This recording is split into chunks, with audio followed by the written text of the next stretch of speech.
friends, welcome to this episode of Slow Mo Science. Slow motion science.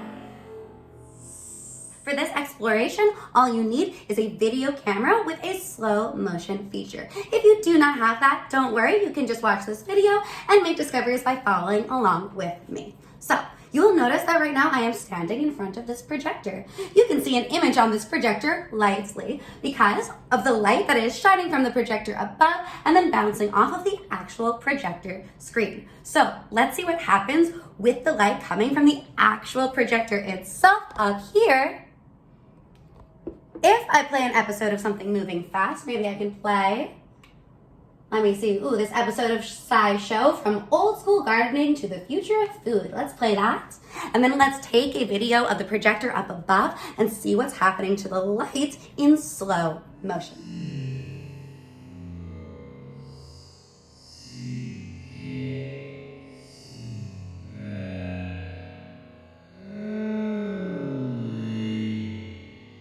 So you can see when the light from the projector gets slowed down, it's actually flashing red, green, and blue light. That's because, just like I mentioned before in our Candy Science video, all colors that you see are a combination of red, green, and blue in different ways. So there's no need for a projector to have every single color light bulb that there has ever been. They only need 3 light bulbs: a red light bulb, a blue light bulb, and a green light bulb. So maybe you can take a picture of a projector, maybe you can take a slow motion video of your TV, or maybe you have your color wheel that you made. Maybe it has all of the colors of the rainbow, maybe you already made a second one. Maybe you're curious what that will look like in slow motion. So let's find out.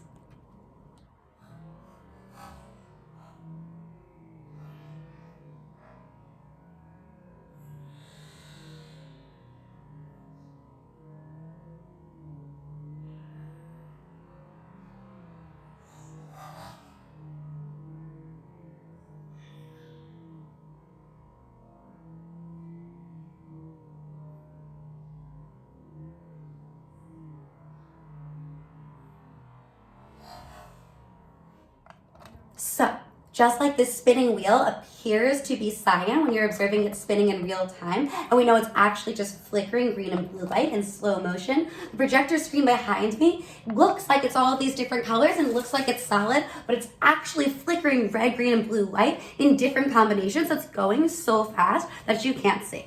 My last slow-mo demonstration that I'm going to show you in this video is going to be with my light up red, green, and blue juggling balls, but these are much easier to see in a dark room, so let's go into a dark room. Okay, so here we are first in fast motion. Here's a regular cascade, take out, multiplies. I can go around it a couple times, switch to the other hands maybe. Let's go up and down and up and down and up and down. This one's called the yo-yo. Boop, boop, boop. Boop. This one's called Factor Age. Up, back to a cascade, and done. And now slow motion.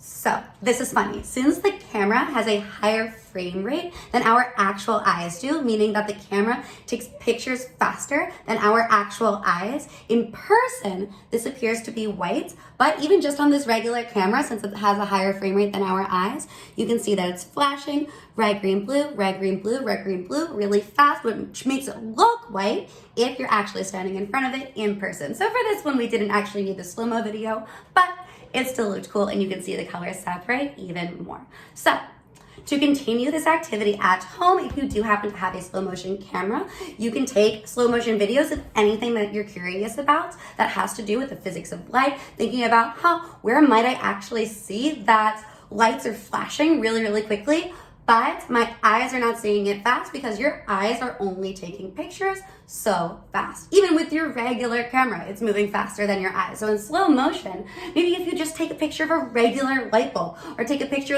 of the TV, what do you think is happening in slow motion? All right, friends, I hope that you enjoyed this episode of Slow Motion Science, and I will see you next time. Bye.